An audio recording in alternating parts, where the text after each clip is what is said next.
Have any of you guys noticed the different recovery animations in Uppercut?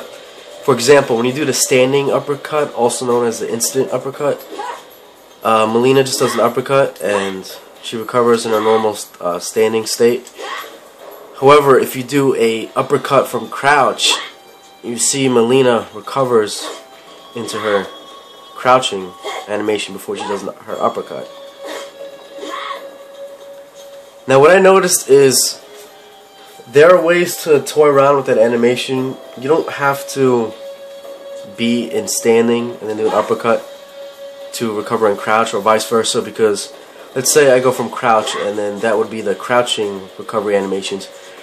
If I do crouching, if I do an uppercut from crouch and I immediately let go of crouch and do not hold it down, MIleena will not recover from crouch, such as that, see?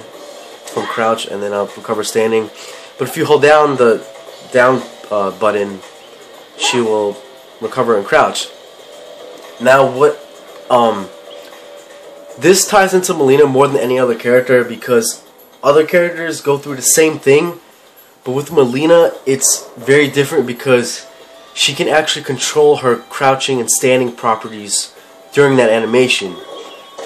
So for example, if I'm MIleena and I do an uppercut, even though you see my character model is obviously standing and a full character size model, which means highs should definitely hit me, because visually I'm not ducking at all. But if I were to do crouch and hold down, MIleena is technically, after MIleena does her uppercut and it reaches that point, during the state of when her active hitbox on the uppercut is done, during the state, if I hold down, MIleena will actually be right here.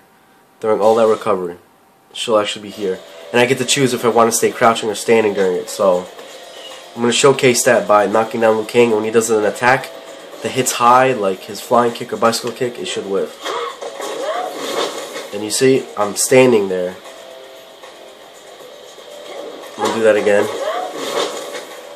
Now technically that should hit me because my character model is standing up and the flying kick hits people standing. Now now I'm gonna do the other version, which is not holding down when I do an uppercut, and then you're gonna see it actually hit me. And you see I actually get hit by highs now. So MIleena has access to move her hurt box one in the recovery of her uppercut. And I'm gonna show the dodging one again. Whoops, did that too early. I'm gonna avoid his highs now.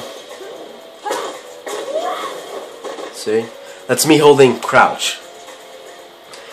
I'm not sure if there's another character that has these properties on the uppercut. I tried about probably half the cast at this point. When I noticed the animations were different, I came across MIleena, and she is the only character I came across so far that can actually control her crouching properties after an uppercut on whiff. Characters like Cabal, Nightwolf, Sector, and etc. They can't do it. There may be another character that can do it because I haven't gone through every character yet and tested every character's uppercut. But so far, MIleena's the only character that can avoid highs and special highs that can only be avoided by ducking. So moves like Katana's cutter, Nightwolf's shoulder, you know, even normals too, like normals that hit high that don't hit crouching. Like let's say I do an uppercut with MIleena, and my opponent does. I'm trying to think of a normal that hits crouch and doesn't. Sonya's 1. If my opponent does Sonya's 1, if I do MIleena's uppercut, if I'm holding down, the 1 will whiff, even though Sonya is clearly hitting my character's hitbox. But it's a glitch where MIleena can control her box animations by ducking or not in a recovery uppercut animation, and it's